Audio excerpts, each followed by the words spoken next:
Começa aqui, Podcast Comunhão, a um áudio de distância.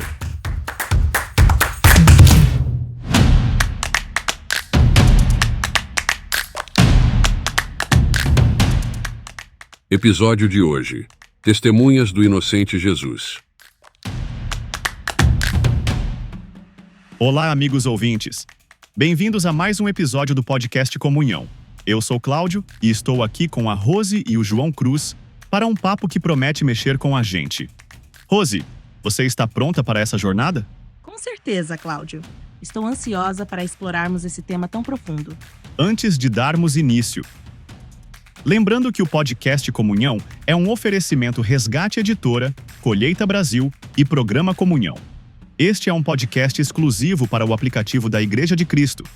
Baixe e compartilhe o aplicativo para ter acesso a endereços das Igrejas de Cristo, devocionais em vídeo, artigos, notícias, podcasts e muito mais.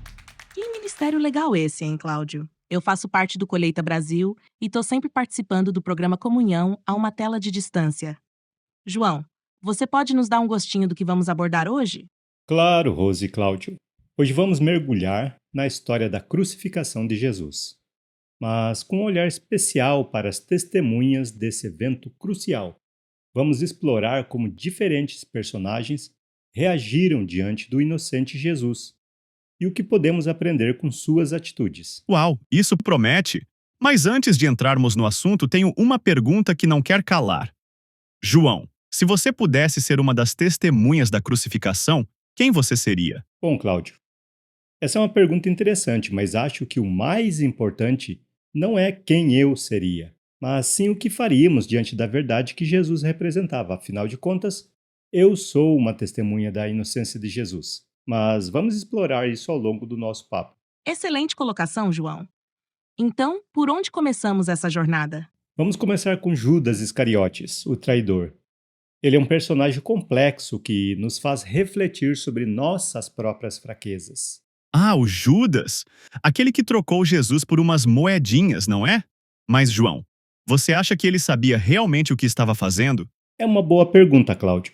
Acredito que Judas não tinha ideia das consequências das suas ações. Em Mateus capítulo 26, do versículo 14 até o versículo 16, vemos Judas aceitando 30 moedas de prata para entregar Jesus. Minha interpretação é que ele provavelmente pensava que Jesus seria libertado, já que era inocente, ele tinha certeza disso. Mas quando viu Jesus preso, açoitado e condenado à morte, o remorso consumiu a tal ponto que ele não conseguiu nem se arrepender. Isso é realmente trágico. Que lição podemos tirar disso, João? A lição aqui, Rose, é sobre o perigo de pecarmos sem considerar as possíveis consequências. As escolhas que fazemos podem ter impacto além do que imaginamos. Na minha leitura, Judas tinha certeza de que Jesus era inocente e que seria libertado, porque as acusações não se sustentavam.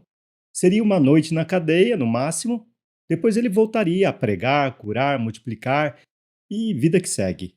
No entanto, ele foi surpreendido pela maldade, inveja e ódio no coração das pessoas. Ele também nos ensina que você não pode contar com aqueles que te levam ao pecado. Ele tentou se redimir, mas foi pior ainda.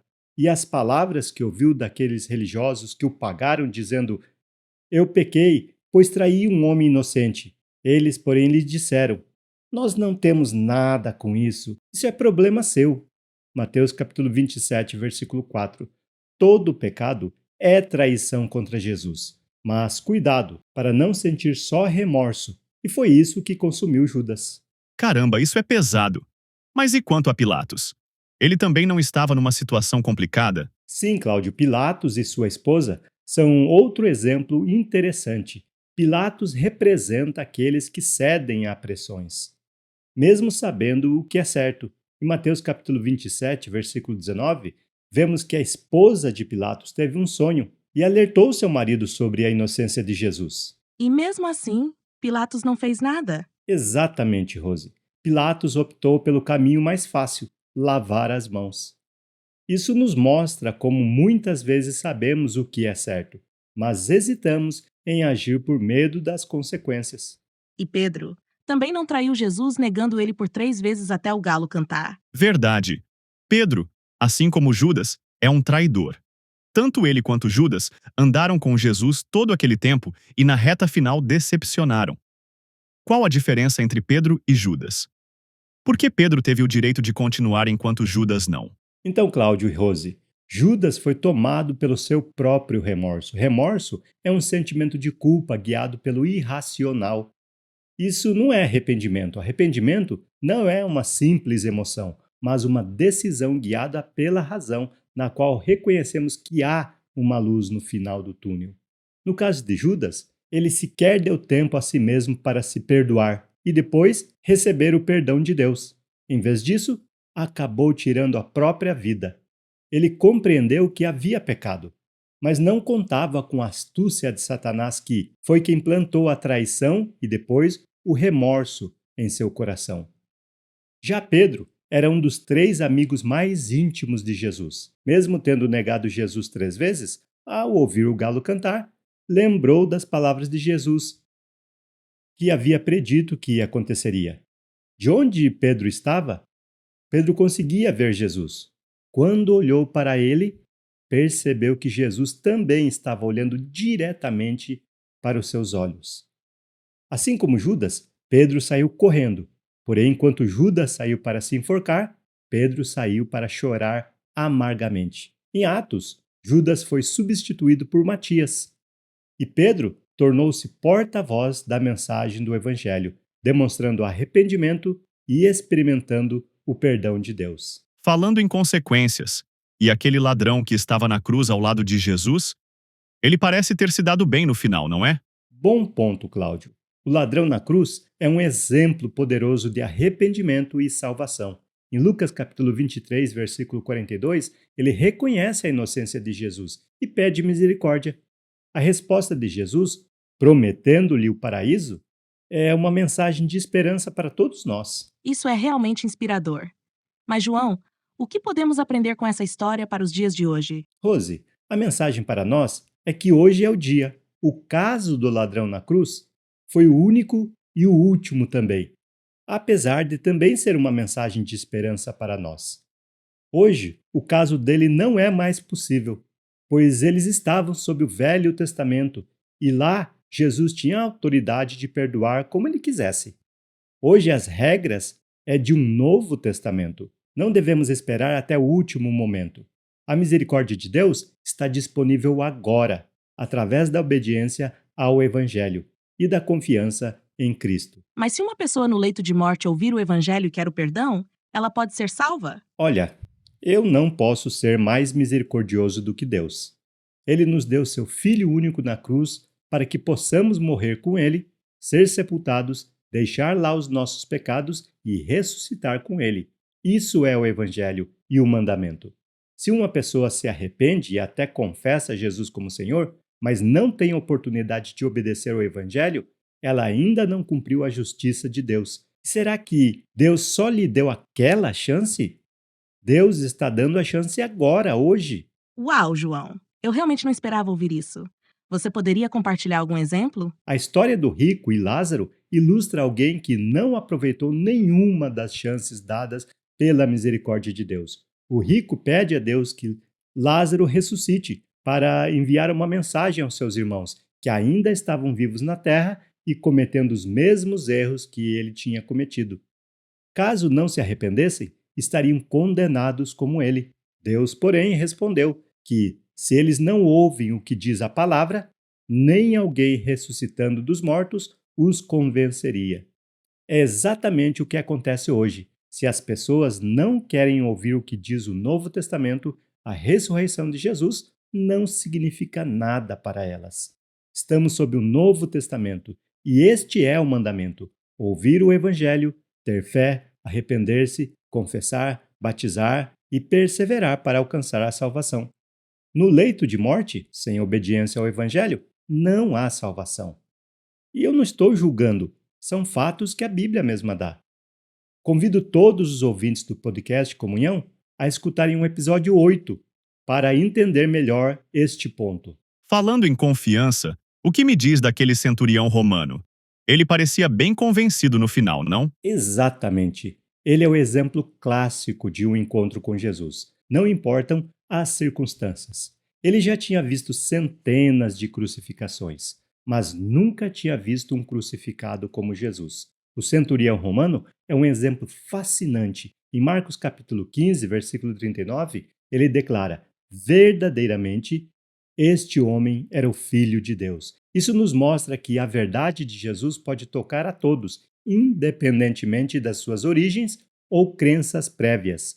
Ele é uma testemunha da inocência de Jesus. É incrível como alguém que provavelmente já tinha visto tantas crucificações pôde reconhecer algo especial em Jesus. Exatamente, Rose, sua conclusão foi inevitável. Isso nos lembra que, às vezes, basta um encontro genuíno com Jesus para transformar nossa perspectiva. Precisamos levar as pessoas a ter um encontro com Jesus e ele faz o resto. Falando em perspectiva, João, o que você acha da atitude de Maria e do discípulo João ao pé da cruz? Isso me faz pensar, João. Será que seríamos dignos de confiança como o discípulo João foi? Será que Jesus confiaria sua mãe aos nossos cuidados hoje? É uma reflexão importante, Rose. Devemos nos perguntar se somos confiáveis para cuidar daqueles que precisam de ajuda. O discípulo João tinha toda a confiança do Mestre. E isso é um exemplo para nós. E os fariseus, João? Eles não parecem ter se saído muito bem nessa história, não é? Você tem razão. Os fariseus representam aqueles que conhecem, mas resistem à verdade por medo de perder o controle ou o poder. É o caso de muitos religiosos hoje e não devemos esquecer que também nós somos religiosos. Isso pode nos representar. A inveja e a mentira os cegaram. Isso nos alerta para examinarmos nossos próprios corações e nos motivarmos pela verdade, não pela autopreservação. João, isso me faz pensar. E se Jesus viesse hoje, como nós, como religiosos, reagiríamos? Essa é uma pergunta crucial, Rose. É possível que estivéssemos tão cegos e endurecidos que não reconheceríamos o Messias. Por isso, devemos nos prostrar aos pés de Jesus e lembrar que ele vai voltar. Qual será a nossa reação?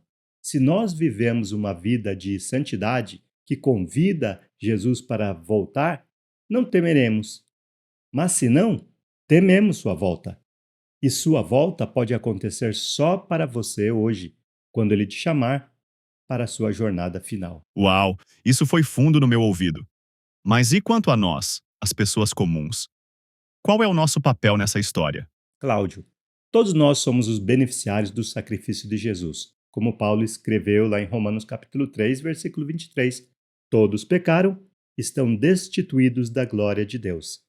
Reconhecer a inocência de Jesus e que ele sofreu em nosso lugar nos dá a oportunidade de buscar uma vida de transformação e gratidão. João, isso me lembra que até mesmo os discípulos tiveram momentos de fraqueza, não é? Exatamente, Rose. Os discípulos fugiram quando Jesus foi preso, mas depois encontraram redenção e propósito. Isso nos lembra que o medo e a dúvida são humanos, mas o arrependimento e a coragem também fazem parte da nossa jornada de fé, e o arrependimento é coisa de Deus. Em 2 Coríntios capítulo 7, do versículo 9 ao 10, destaca a importância do arrependimento genuíno. O apóstolo Paulo enfatiza que a tristeza, segundo Deus, leva ao arrependimento, à mudança de coração e de vida, culminando em salvação. Já a tristeza mundana conduz à morte espiritual e física, como no caso de Judas. Essa passagem é um lembrete poderoso da graça transformadora do arrependimento verdadeiro. Cuidado com o pecado, porque pode ser que nós tenhamos que enfrentar as consequências, como o remorso, no caso de Judas, mas espero que todos nós enfrentemos o arrependimento, como no caso de Pedro. E quanto a Satanás? Ele deve ter ficado bem frustrado com tudo isso, não? Com certeza, Cláudio, Satanás pensou que teria a vitória, mas não contava com o plano de Deus escrito antes da fundação do mundo. Ele acabou fazendo a vontade de Deus sem perceber. É estranho dizer isso, né? Mas é a realidade. Ele não conhecia o plano de Deus, quer dizer, a igreja. Esse era o plano de Deus, sempre foi. Isso nos mostra que, no final, o sacrifício de Jesus é mais forte que qualquer oposição. João, para concluir, o que podemos levar dessa reflexão sobre as testemunhas do inocente Jesus? Rose, a cruz de Jesus é um reflexo das nossas próprias atitudes e escolhas. Cada personagem que vimos hoje revela um aspecto das respostas humanas à verdade, seja pela dúvida, inveja, medo, remorso, arrependimento ou aceitação. Eles ilustram escolhas que ainda hoje impactam nossa fé e nossa maneira de viver. Caramba, isso dá o que pensar. Pessoal, esse papo foi incrível. Lembrando aqui do aplicativo da Igreja de Cristo, e este podcast é exclusivo dentro do aplicativo. Quer que outras pessoas ouçam este conteúdo? Compartilhe o aplicativo. Vá lá nos 3 pontinhos abaixo à direita, na tela inicial do aplicativo, e procure por compartilhar o app. Realmente, Cláudio, este aplicativo tá muito bom, merece 5 estrelas. Gente, escreva um review do aplicativo na loja onde você baixou o aplicativo. Lembrando que este podcast, o programa Comunhão às Quintas às 21 horas, a editora Resgate e o portal da Igreja de Cristo, é um trabalho do Ministério Resgate. João, muito obrigada por compartilhar essas reflexões tão profundas conosco. Foi um prazer, Rose e Cláudio. Espero que nossas reflexões ajudem nossos ouvintes a pensar sobre suas próprias atitudes diante da verdade de Jesus, enquanto também nos ajuda, é claro. E por falar em próximo episódio, João, o que podemos esperar? Bem, Cláudio, no próximo episódio vamos falar sobre um tema que tem intrigado muitos cristãos. Então, não deixe de conferir sempre se tem novidade aqui no aplicativo da igreja. Será que você está pronto para a próxima discussão, ouvinte? Isso parece fascinante. Se bem que você saiu pela tangente e não disse o tema, né? Só me deixa curiosa. Não vejo a hora de explorarmos esse assunto misterioso. Eu também estou super curioso. Bom, pessoal, chegamos ao fim de mais um episódio do podcast Comunhão. Não se esqueçam de nos acompanhar nas redes sociais e deixar seus comentários. Até a próxima. Tchau, pessoal. Até mais, pessoal. Que Deus os abençoe. Tchau, Tchau, amigos. gente.